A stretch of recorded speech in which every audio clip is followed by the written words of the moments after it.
The first child disappeared, while Duke Marcus was still celebrating his new heir. By midnight, all 40 were gone. Only hours earlier, the great hall of Blackwood House had glittered with candlelight, raised glasses, and the polished smiles of men who had never crossed the threshold of an orphan school. At the center of the celebration stood Lord Percival Crane, Marcus's newly recognized cousin and heir presumptive, a handsome man of 30, with a soldier's posture and eyes that never seemed to smile with his mouth. Duchess Eliza Blackwood stood beneath the musicians' gallery, holding the iron keys to St. Agnes School against her palm. She had founded the school 7 years earlier, after discovering 3 abandoned children sleeping in a ruined tenant cottage. Since then, she had transformed an empty dower house into classrooms, dormitories, a kitchen, and a small infirmary. She knew every child's handwriting, every recurring fever, and every nightmare that required a candle left burning beside the bed. Marcus once admired her work. That evening, he destroyed it before 80 witnesses. "My wife has exceeded the authority granted to her," he announced. "An examination of the household accounts has revealed grave irregularities." The room fell silent. Eliza looked toward the account book displayed on the long table. Several pages had been marked with red ribbons. "If you had allowed me to show you the original receipts—" "I allowed you 3 opportunities to explain," Marcus interrupted. "You allowed Percival to answer for me." A flicker of anger crossed her husband's face. He had warned her not to challenge him publicly, particularly before the magistrates and neighboring landowners whose approval he needed to secure Percival's standing. Percival stepped forward with practiced reluctance. "Your Grace, no one doubts the Duchess's compassion, but sentiment cannot excuse missing funds." "They are not missing," Eliza said. "They paid for repairs after the East Dormitory flooded. The mason's receipts are in my locked desk." "Your desk was empty," Marcus replied. That frightened her more than the accusation. Eliza had placed the receipts there herself 2 nights ago. Marcus lifted his glass but did not drink. "From this moment, St. Agnes School and all matters concerning its residents will be administered by Lord Percival. My wife is forbidden to enter the property without his permission." Whispers moved through the hall. Eliza felt the humiliation settle over her like ash. Marcus was not merely removing her from a charitable duty. The annual allowance attached to the school paid the teachers, purchased food, and gave her a small measure of independence within a marriage, increasingly ruled by his fear of dying without a son. "You cannot hand 40 children to a man they have never met." "I can protect this estate from further misuse." Marcus extended his hand. For one terrible moment, Eliza remembered that same hand reaching for hers at their wedding. She remembered him helping her carry the first school desks through the rain, laughing when mud ruined his boots. Now he wanted the keys. She placed them in his palm. Marcus immediately passed them to Percival. The musicians began playing again, but no one danced. Eliza left the hall without asking permission. As she climbed the staircase, she heard Percival propose a toast to the proper future of Blackwood.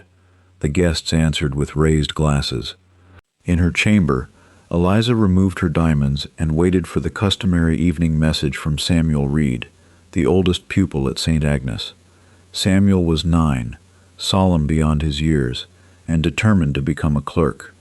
Each night he sent her a folded scrap bearing the number of children safely in bed. The note usually arrived before 10. At 10:30 there was nothing.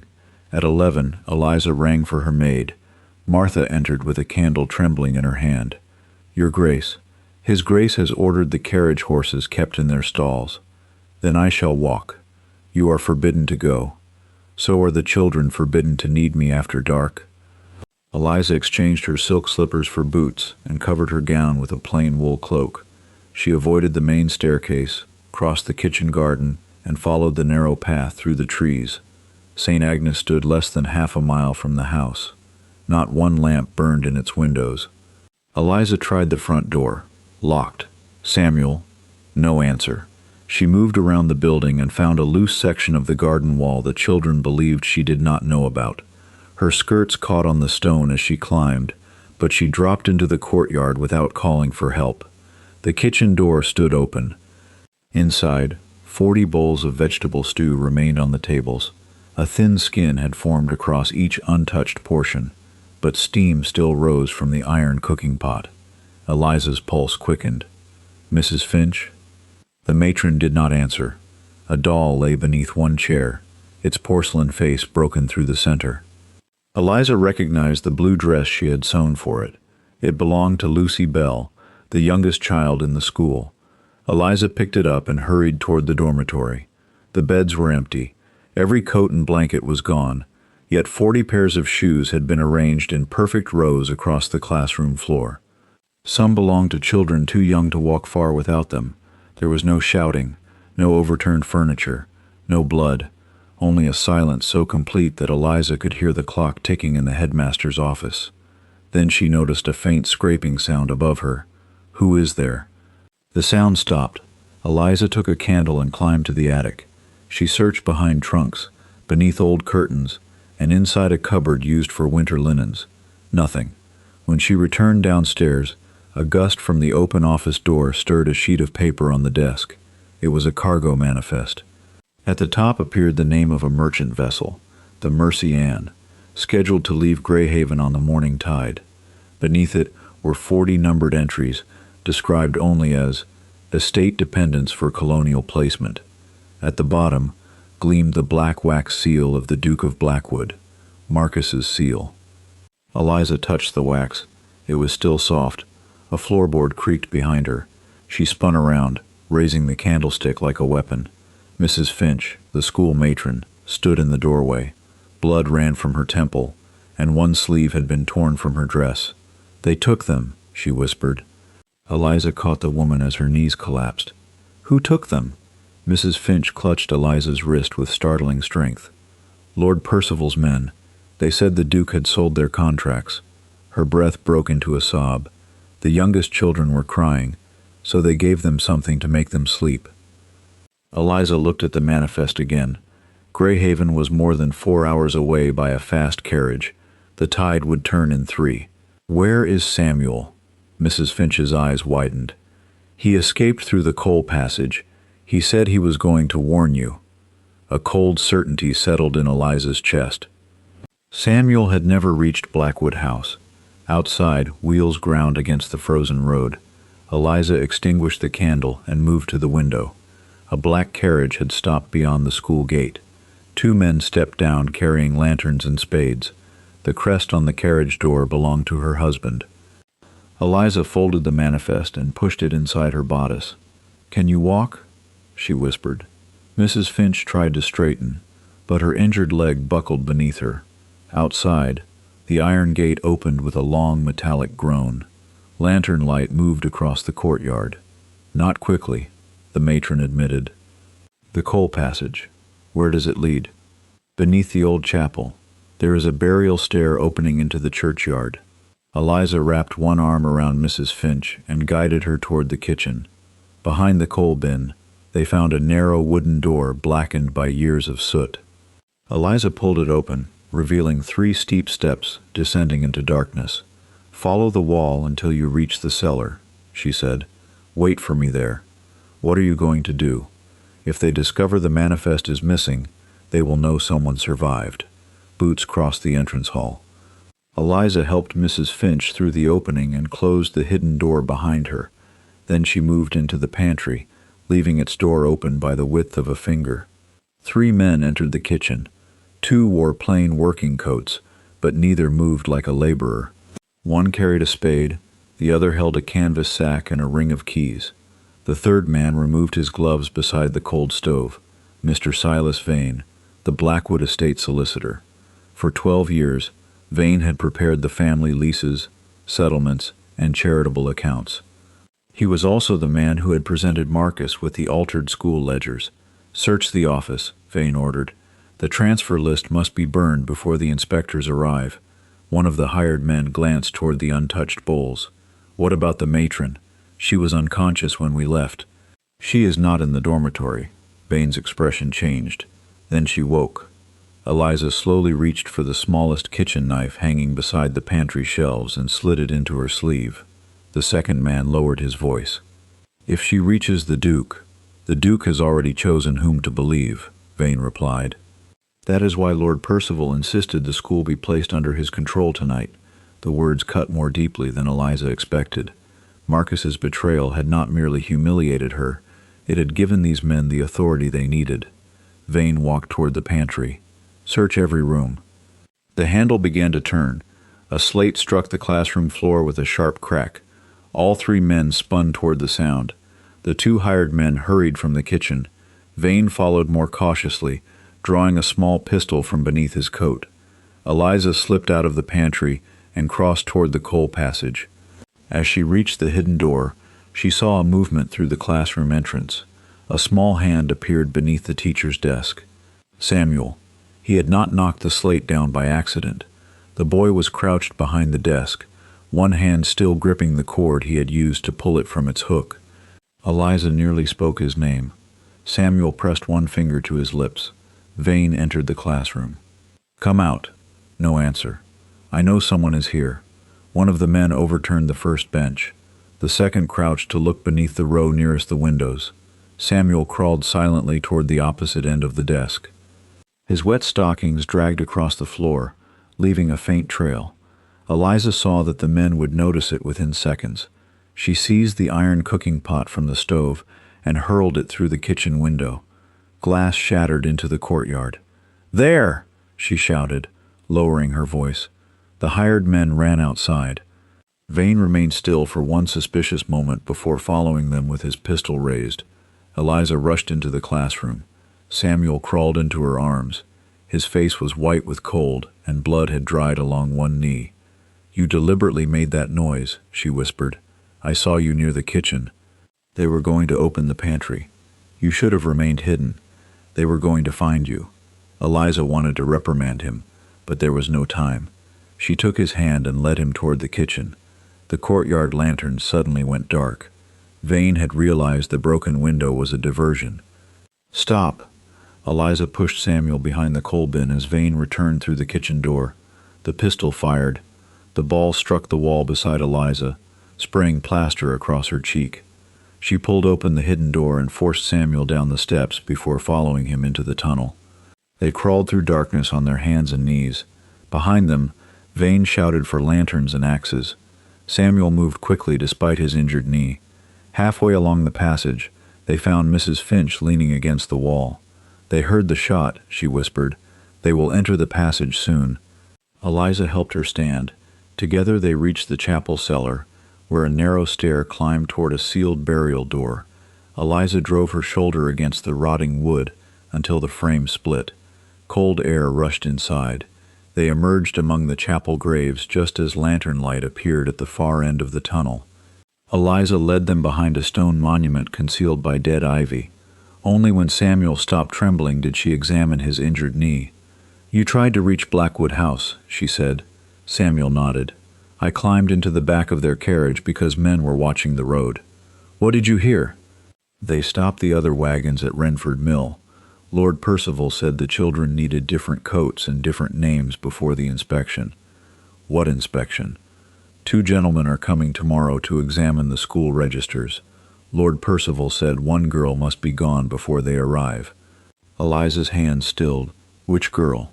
"I do not know. He called her the girl with the crescent mark." Eliza remembered several pages missing from the admission register, pages recording birth dates, family origins, scars and birthmarks. "Did you hear where they intended to take the children after Renford?" Samuel reached inside his stocking and removed a torn piece of paper. It was damp and creased, with one edge roughly ripped from a larger sheet. "I found it after Lord Percival dropped his papers. I could not take the whole book." Eliza unfolded it beneath the moonlight. The page contained 3 entries. St. Agnes, 40 Greyhaven Warehouse, before first tide LB. Separate delivery below them. Someone had written, "No inspection must see the mark." Eliza recognized the initials immediately. Lucy Bell, the youngest child at St. Agnes. The little girl whose broken doll Eliza had found beneath the dining table. A horse approached along the northern road. Eliza pulled Samuel and Mrs. Finch behind the monument and drew the knife from her sleeve. The rider stopped beside the ruined chapel. "Eliza?" Marcus dismounted and came through the churchyard alone. His evening coat hung open, and fury had replaced the confidence he had displayed before his guests. "Percival says you removed the children to conceal your theft," he said. "Tell me where you have taken them." Eliza looked at the husband who had silenced her, surrendered her keys, and forbidden her from protecting the children entrusted to her. Then Samuel stepped out from behind the grave. "Her grace did not take us," he said. Marcus stared at the blood on the boy's knee. Samuel held up the torn page. "Your new heir did." A gunshot cracked from the chapel ruins. Samuel fell. Samuel struck the frozen ground. Eliza dropped beside him, expecting to find blood spreading across his coat. Instead, she saw a torn seam at his shoulder and a shallow wound where the ball had grazed him. "Samuel, look at me." The boy gasped but remained conscious.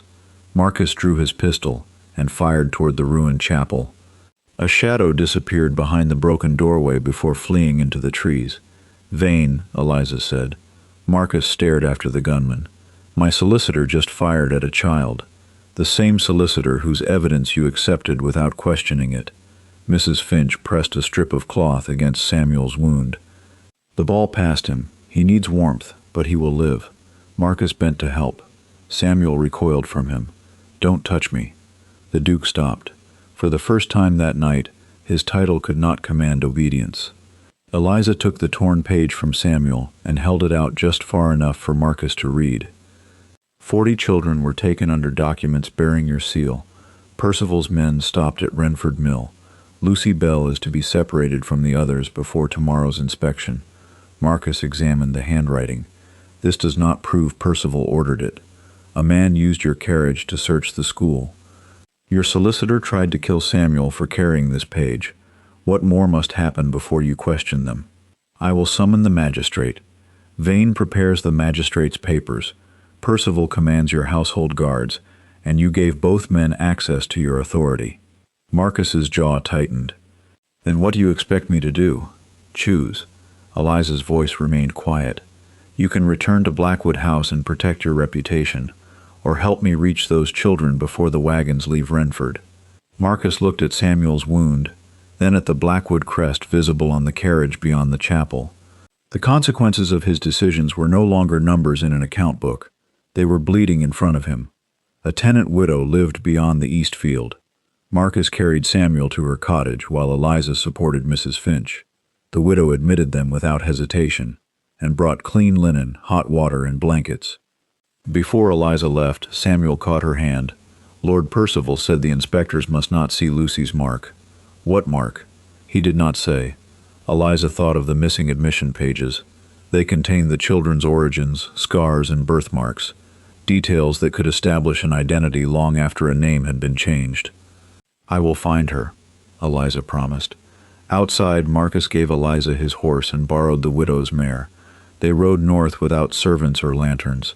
After several minutes, he spoke. "Why did you not tell me the admission records were missing?" "I tried. You interrupted me before I could explain."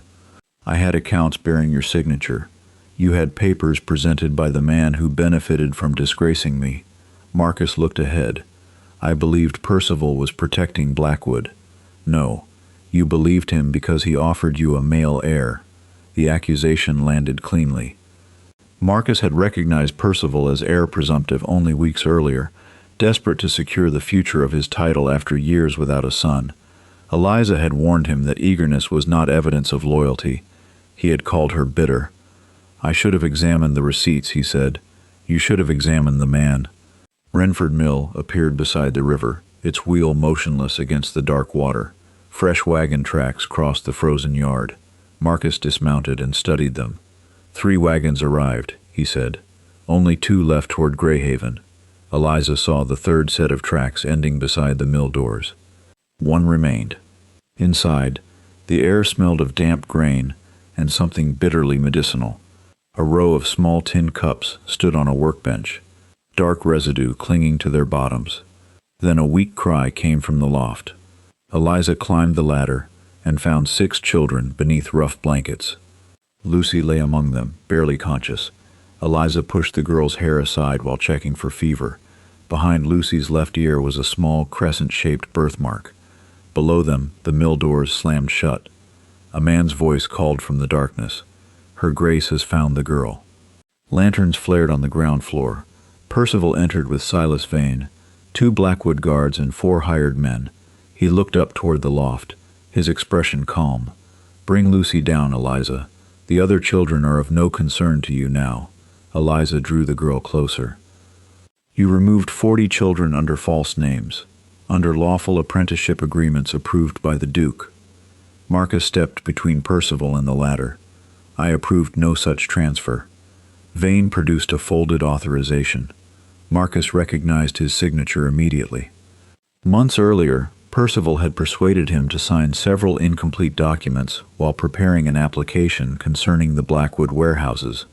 Eliza had warned him never to sign a page whose final wording had not been entered. He had dismissed her concern. "The text was added afterward," Marcus said.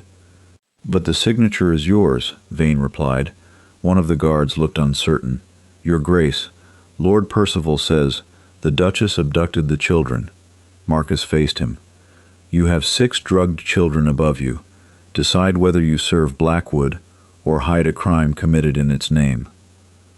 The guard lowered his weapon, but the other men did not. Or Percival's composure cracked. "Seize him." The hired men surrounded Marcus. He struck the first aside, buying Eliza enough time to examine the rear wall of the loft. A loading door opened above the river platform. Beneath it, an empty grain barge remained tied to the mill. "Thomas," Eliza whispered to the oldest child, "can you climb down the loading ladder?" The boy nodded. Eliza lowered the stronger children first. Thomas received them on the platform and helped them into the barge. Lucy and another child were too weak to stand, so Eliza wrapped them in blankets and lowered them with a grain rope. Below, Marcus was forced to his knees. Percival took the torn page from his coat. "Where is the rest of this record?" "There is no rest," Marcus said. Percival struck him across the face. Eliza climbed onto the platform and untied the barge. She could not abandon Marcus without feeling the cost, but returning would place 6 children back in Percival's hands. Marcus looked up and saw her through the open loading door. "Go," he said. Percival followed his gaze. "Stop her." A pistol ball struck the railing as Eliza pushed the barge away with a wooden pole. The river current carried them beyond the mill, while the hired men ran along the bank. Thomas crouched beside Lucy. "Why do they want her?" Eliza did not answer until the mill disappeared behind the trees. Inside Lucy's coat, she found a new name label crudely sewn over the original one, Laura Crane. Private Delivery Crane was Percival's family name. Eliza turned the label over. On the back was a short instruction written in Vane's hand: "Deliver separately." No inspection, no surviving school record. The other 34 children were still being taken toward Greyhaven, but Lucy had never been intended to travel with them. Percival was not merely selling children. He was trying to erase this particular child. The barge drifted toward an old river lock nearly 2 miles below Renford Mill. Eliza used the wooden pole to guide it against the bank. Thomas jumped ashore and secured the rope while she checked the younger children. Their breathing had steadied, but Lucy remained weak from the sleeping draught. Hoofbeats approached along the towpath. 3 mounted men appeared through the trees. The first wore a dark government coat and carried no Blackwood insignia. "Eliza Blackwood?" he called. She placed herself between him and the children. "Identify yourself." The man dismounted and displayed a silver badge. "Nathaniel Shaw, investigator for the Royal Commission on Charitable Schools." Eliza did not lower her guard. "How did you find us?" 3 weeks ago, your assistant teacher sent me copies of missing admission records. She said you instructed her to send them if anything happened to the originals." Eliza remembered asking Miss Ward to copy the register after discovering several altered entries. She had taken the precaution before Marcus removed her authority, but she had not known whether the packet had reached London. "I also received a second letter in your handwriting," Shaw continued. "It claimed the pupils were being voluntarily transferred overseas. I wrote no such letter. I suspected as much. It described the children as dependents of inferior birth. The woman who founded St. Agnes would not speak of them that way." Eliza showed him the cargo manifest, Samuel's torn page, and the false label sewn inside Lucy's coat. Shaw read the words twice. "Laura Crane," he said. "Is that her name?" "No. She was admitted as Lucy Bell. One of Shaw's men carried the children to a nearby parish house, where a physician could treat them. Thomas refused to leave Eliza until she promised that Lucy would remain guarded. Shaw then studied the name on the label. "There is a Crane estate 6 miles east of here. It belongs to Percival's mother," Eliza said. "Lady Cordelia Crane." Shaw's expression sharpened. "She is already at the magistrate's inn. I summoned her yesterday after finding payments from Crane Hall in Vane's accounts. They reached the inn shortly before dawn." Lady Cordelia stood when Lucy was brought into the private room. She was a severe woman dressed in mourning black, but the moment she saw the crescent mark behind the child's ear, her composure failed. "That was Catherine's mark," she whispered. Eliza kept one hand on Lucy's shoulder. "Who was Catherine?" "My daughter." Cordelia opened a leather case she had brought for Shaw. Inside were letters, a baptism record, and a miniature portrait of a young woman with Lucy's blue eyes. Catherine Crane had secretly married a naval lieutenant against her family's wishes. She died from fever shortly after giving birth to a daughter. Percival told Cordelia that the infant had died as well. "Last month, he claimed he had discovered that my granddaughter survived," Cordelia said. "He demanded control of Crane Hall before revealing where she was." "Why would he need her removed before the inspection?" Eliza asked.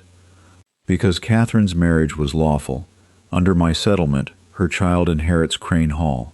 Percival receives nothing from the estate while she lives." Lucy looked up at Cordelia. "Are you my grandmother?" Cordelia's eyes filled with tears, but she did not reach for the girl. "If you wish me to be," she answered. That restraint softened something in Eliza. At least one powerful adult understood that blood did not create an immediate right to a frightened child. Shaw compared the baptism record with the copied St. Agnes admission page. The dates, the mother's initials, and the description of the birthmark matched. "Percival planned to make Lucy disappear among the other transfers," he said. "The remaining children provided both profit and concealment. And Vane forged my authorization to make it appear that I arranged the transfers," Eliza added. A parish messenger entered carrying a note recovered from one of the children's discarded coats. The message contained only 4 words: Blackwood Warehouse, Lower Chamber, Tide. Thomas had written it after overhearing the wagon drivers. Shaw crossed to the window. Beyond the rooftops, the sky was beginning to lighten. Greyhaven's morning tide reaches the warehouse channel shortly after sunrise. Eliza looked toward the parish room where 6 children slept safely. 34 others were still missing. "And Marcus?" she asked. Shaw folded the note. "If Percival holds the Duke, rescuing him may have to wait." Eliza thought of Marcus kneeling beneath the authority he had carelessly given away. "He told me to save the children first," she said. "For once, I intend to let him bear the consequence of his own decision." Then she took Marcus's signet ring from the pocket of the coat he had given Samuel. The Blackwood warehouse guards might obey Percival's papers, but they would still recognize the Duke's ring. Eliza left Lucy and the 5 other children at the parish house, under the protection of Lady Cordelia, a physician, and one of Shaw's officers. Before leaving, Cordelia caught her hand. "If Percival reaches this place, he will not take Lucy again," Eliza said. "But do not trust any order bearing Marcus's signature unless Inspector Shaw delivers it himself." Cordelia nodded. For the first time, she seemed to understand how easily a noble name could be turned into a weapon. Eliza and Shaw traveled to Greyhaven in an unmarked carriage. Thomas came with them because he could identify the wagon drivers and remembered which entrance they had used. The Blackwood warehouse stood at the edge of the harbor, built partly over the tidal channel. 2 guards waited at the main gate. Eliza displayed Marcus's signet ring. "His Grace has ordered an immediate inspection of the lower chamber." One guard bowed, but the other studied her muddy dress. "We were told the Duchess no longer holds authority over Blackwood property." Shaw opened his coat just enough to reveal his badge. "Then perhaps you would prefer to explain the missing children before a royal commission." The guards exchanged a glance. One stepped aside. Inside, Eliza found 34 small coats piled beside empty bottles of sleeping draught. Labels bearing the children's names had been cut from each garment. Thomas pointed toward the floor. They took them below. An iron trapdoor was concealed beneath a stack of packing crates. Shaw and the cooperative guard moved the crates aside, revealing a heavy chain secured with a warehouse lock. Eliza used a key from the ring kept by the gatekeeper. The trapdoor opened. Children cried out from the darkness. Eliza descended first. 34 pupils were crowded inside a stone storage chamber beneath the warehouse. Water already covered the floor. "Your Grace!" one girl cried. The children rushed toward her, but Eliza raised both hands. "No pushing. We leave exactly as we practiced at St. Agnes. Youngest first. Thomas will call your names." The tide had not trapped them by accident. The outer channel doors had been barred, turning the chamber into a place where the water could erase both witnesses and evidence. Shaw examined the ladder. "We can bring them up one at a time, not before the tide fills this room." Eliza noticed an old cargo pulley above the trapdoor. It had once been used to lift grain sacks from the lower chamber. "Use the canvas slings," she said. 2 small children at a time.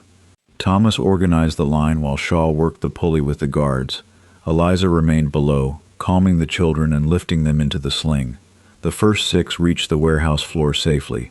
Then the main doors slammed shut above them. A voice rang across the building. "By authority of the Duke of Blackwood, this inspection is unlawful. Percival." Eliza looked up through the trapdoor.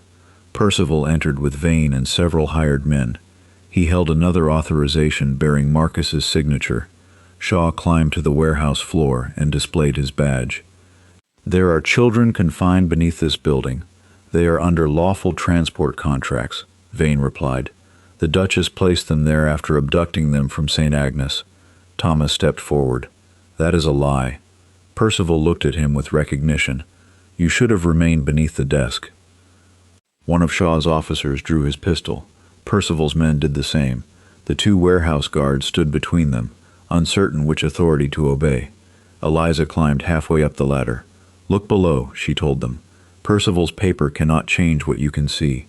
The older guard approached the trapdoor. When he saw the frightened children standing in rising water, he lowered his weapon. "I will not close it." Vane struck him from behind.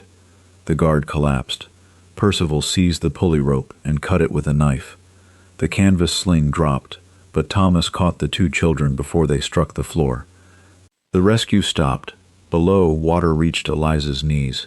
Then something heavy struck the warehouse doors from outside. Once, twice. On the 3rd blow, the doors burst inward. Marcus stood on the other side with 2 bloodied wrists and a group of mill workers behind him. He looked directly at the forged authorization in Percival's hand. "I signed the blank page," Marcus said, "but I never gave that order." Percival raised his pistol. At the same moment, the tide forced open one of the lower channel doors.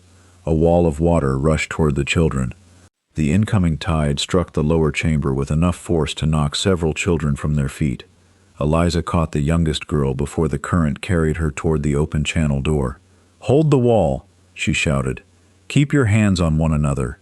Above, Marcus turned away from Percival's pistol and seized the broken pulley rope. The mill workers followed his lead, pulling until the canvas sling rose again. Percival aimed at him. "If you interfere, Marcus, every document bearing your signature will be placed before the magistrate." Marcus looked at the children struggling below, then placed them before him. He continued pulling.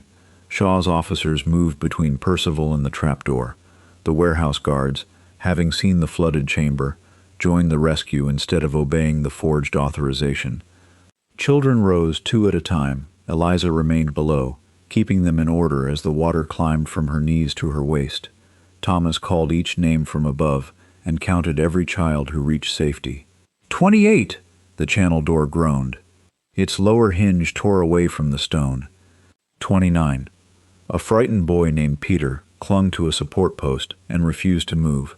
"I cannot swim," he cried. "You will not need to." Eliza fought through the current and wrapped the lifting rope around them both. "Pull." Marcus and the workers dragged them toward the trapdoor. Water struck Eliza's back, forcing her beneath the surface, but she kept Peter's head above it. Hands reached down and lifted the boy out. Marcus caught Eliza's wrist next. For one moment, she hung between the flooded chamber and the man who had caused her to lose control of the school. She accepted his help because survival was not forgiveness. Thomas completed the count. 34. All 40 pupils from St. Agnes were alive. Percival moved toward the side exit, but Shaw blocked him. You are under investigation for abduction, fraud, and attempted murder. Percival held up Marcus's authorization. The Duke approved every transfer. The warehouse fell silent. Marcus could have denied the signature. He could have claimed the document had been stolen without his knowledge. Instead, he faced Shaw. The signature is mine. I signed several incomplete pages and gave Percival access to my seal. Percival stared at him. Marcus continued. I did so after my wife warned me not to. I also removed her from St. Agnes without examining her evidence. These men exploited my authority because I made it available to them. Shaw looked at the bruises around Marcus's wrists. You understand that statement may place you under formal investigation? Yes. Marcus surrendered his pistol. I will answer for what I did. But first, protect the children. The admission weakened Percival's only defense. He shoved one of the guards into Shaw and ran toward the harbor doors. Vane followed, carrying a leather document case taken from the warehouse office. 2 hired men overturned a stack of barrels behind them, blocking pursuit. Shaw ordered his officers to remain with the rescued children. The records in that case may prove where the children were being sent, he said. A parish messenger burst into the warehouse before Eliza could answer. His coat was torn, and blood ran from his forehead. Your Grace, the parish house was attacked. Eliza's heart stopped. Lucy? Lady Cordelia tried to protect her. The men took the child through the harbor gate. Which way? The messenger pointed toward the channel. To the Mercy Ann. Outside, the ship was already raising anchor. Percival had used the warehouse crisis as a distraction. While Eliza rescued 34 children, his remaining men had taken the one child whose survival could cost him Crane Hall. Marcus stepped toward her. I am coming with you. Eliza looked at the children shivering beneath warehouse blankets, then at the ship moving toward Greyhaven Point. You are coming as a witness, she said, not as my commander. Marcus lowered his head. I understand. A harbor bell rang. The Mercy Ann entered the channel with Lucy aboard, and Percival's last chance to erase her identity. Greyhaven Point could be reached faster by land than the Mercy Ann could pass through the narrow harbor channel. Eliza, Marcus, and Shaw took horses from the warehouse yard. Shaw sent one officer to the naval station with written authority to detain the ship. Marcus struggled to keep pace. His wrists were bleeding, and one side of his face had swollen where Percival's men had struck him. Eliza did not ask whether he could continue. He had made the journey necessary. They reached the signal station as the Mercy Ann approached the narrowest part of the channel. The station keeper was watching the ship through a brass telescope. She has permission to depart, he said. The papers carry the Blackwood seal. They were obtained through fraud, Shaw replied, displaying his badge. A kidnapped child is aboard. The keeper hesitated. I cannot stop a merchant vessel on one man's accusation. Marcus stepped forward. The warehouse belongs to me. The seal is mine, and I am formally withdrawing every departure order issued in my name. The keeper looked at his bruised face. Your Grace? You may record that I admitted signing incomplete documents. You may also record that my negligence allowed those orders to be altered. It was the first time Marcus had placed the truth above the protection of his title, without Eliza forcing him to do so. The keeper raised the red detention flag. Warning bells answered from the naval quay. A harbor cutter moved into the main channel, signaling the Mercy Ann to lower her sails. The ship did not stop. Instead, its captain turned toward a shallow passage beside Greyhaven Point. He is trying to avoid the cutter, the keeper said. That channel cannot carry a loaded merchant ship at low tide. The Mercy Ann struck the sandbank with a violent jolt. Its forward mast shuddered, and men ran across the deck. Shaw commandeered the signal station's launch. Eliza climbed aboard before Marcus could offer assistance. You should remain here, he said. She turned toward him. That was the first mistake you made tonight, believing you had the right to decide where I was permitted to go. Marcus lowered his gaze and entered the boat behind her. I will not make it again. The naval cutter reached the stranded ship at the same time. Sailors secured ladders to its side while Shaw announced that the vessel was being searched under the authority of the Royal Commission.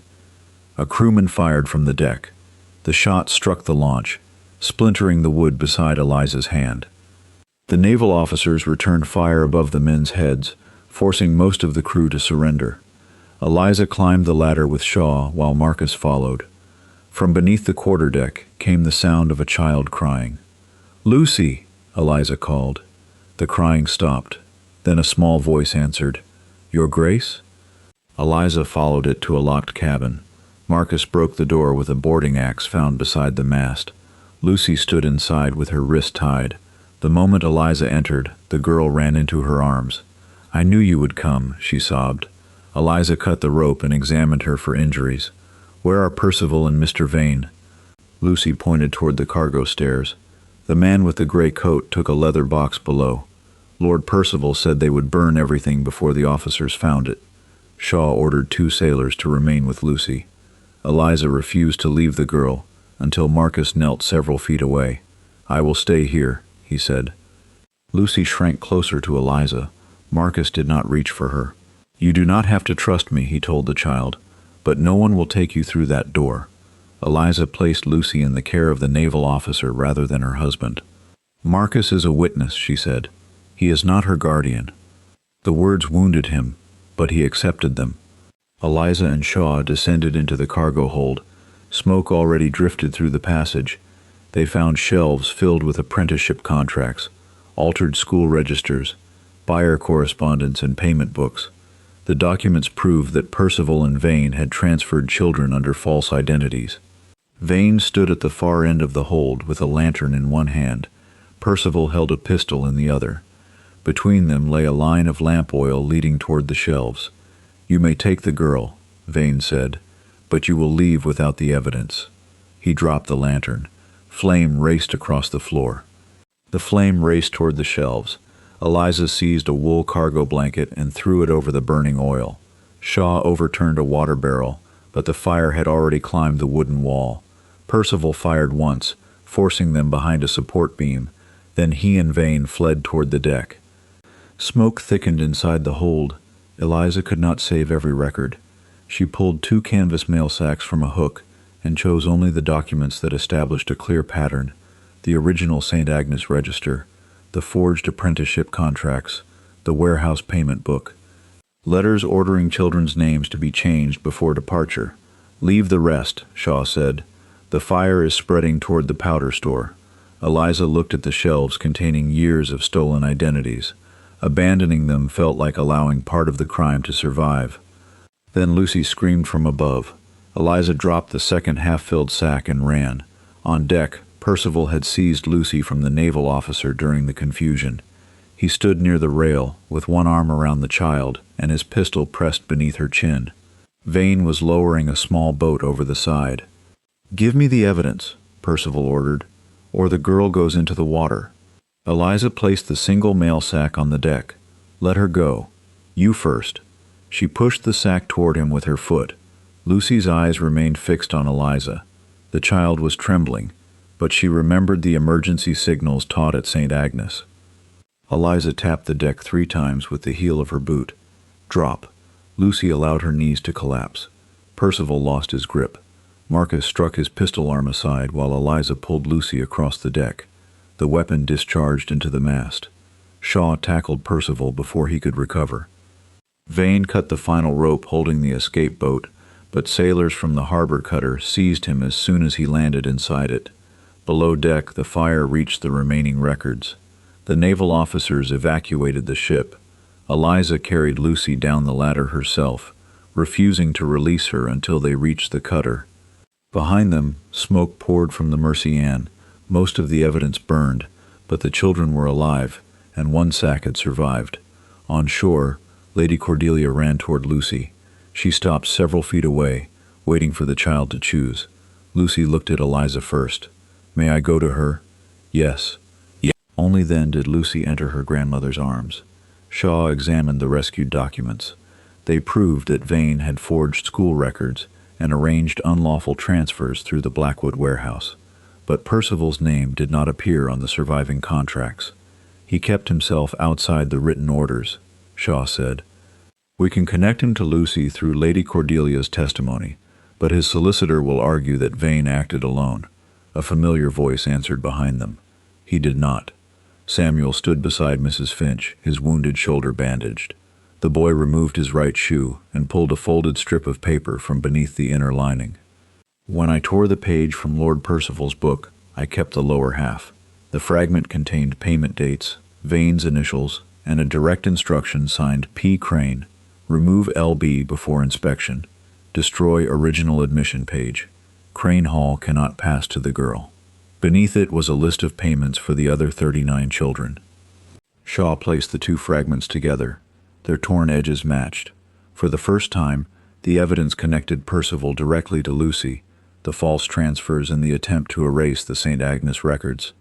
Marcus approached Shaw and handed him a packet taken from inside his coat. These are the incomplete authorizations I signed, along with Percival's letters requesting access to my warehouse and seal. Shaw looked at him carefully. These documents may prove you were deceived. They will also prove that I ignored repeated warnings and gave him the means to act. Marcus held out his wrists. I will submit to the inquiry. Eliza watched as Shaw placed Marcus beside Percival and Vane, not as an equal criminal, but as a man no longer permitted to hide behind his title. The following morning, the county hall would hear the evidence. Marcus's testimony could destroy Percival. It could also expose the Duke of Blackwood as the man whose pride had made the entire crime possible. The county hall opened the following morning under the authority of the Royal Commission on Charitable Schools. Teachers, tenants, harbor officials, and families searching for missing children filled the public gallery. All 40 pupils from St. Agnes sat together under Mrs. Finch's supervision. Eliza entered beside them. Marcus stood alone before the commissioners. He wore no ceremonial chain and had surrendered his authority over the witnesses. Percival and Vane were brought into the hall under guard.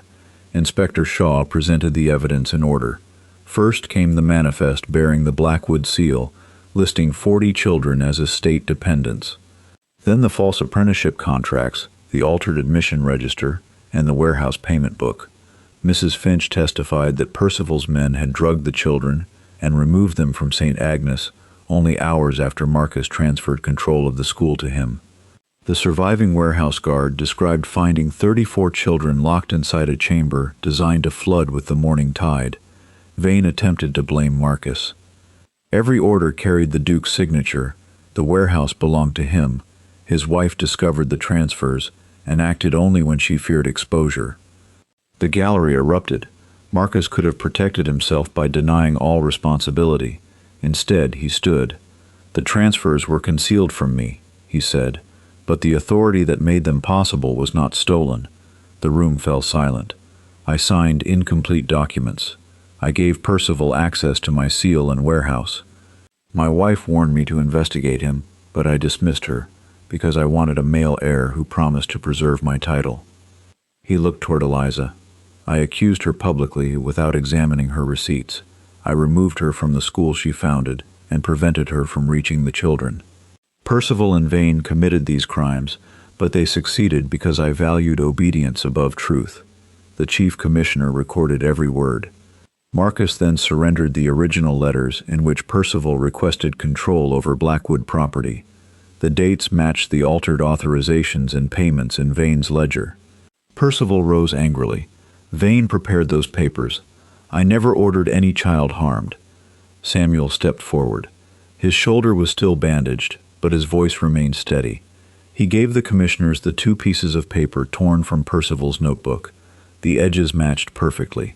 One instruction bore Percival's initials: remove LB before inspection. Destroy original admission page.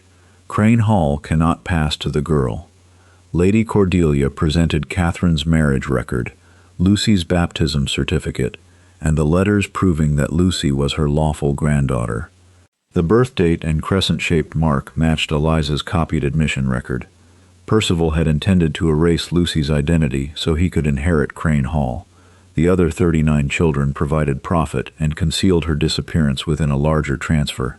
The commissioners cleared Eliza of every accusation.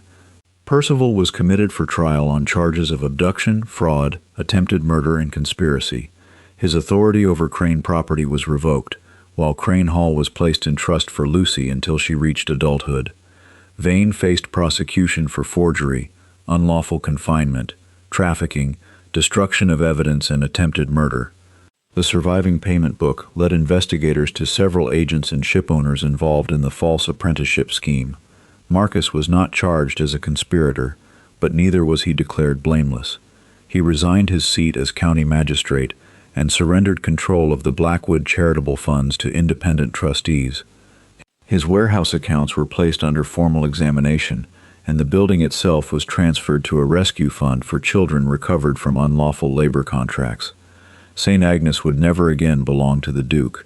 Marcus signed a permanent trust granting Eliza authority over the school, its land, and its income.